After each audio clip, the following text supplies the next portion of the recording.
trip to Washington, some of Canada's premiers want to improve internal trade. On Thursday, leaders met again to discuss ways to lessen impacts of promised U.S. tariffs. It's time for things to change.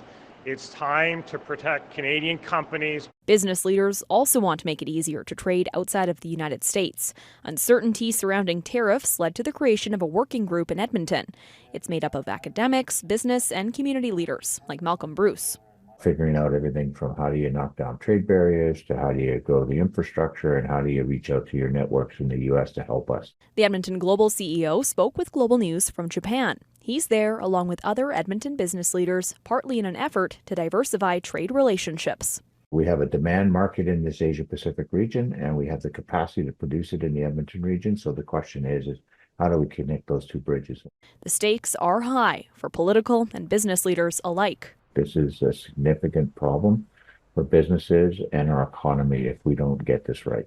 Alberta's premier declined comment, but the Jobs, Economy and Trade Minister writes, Alberta is the national leader in interprovincial trade. At the end of February, Alberta and our federal, provincial and territorial counterparts will reconvene the Committee on Internal Trade to discuss our plan to eliminate regulatory barriers, enhance labor mobility, and standardize regulations across Canada.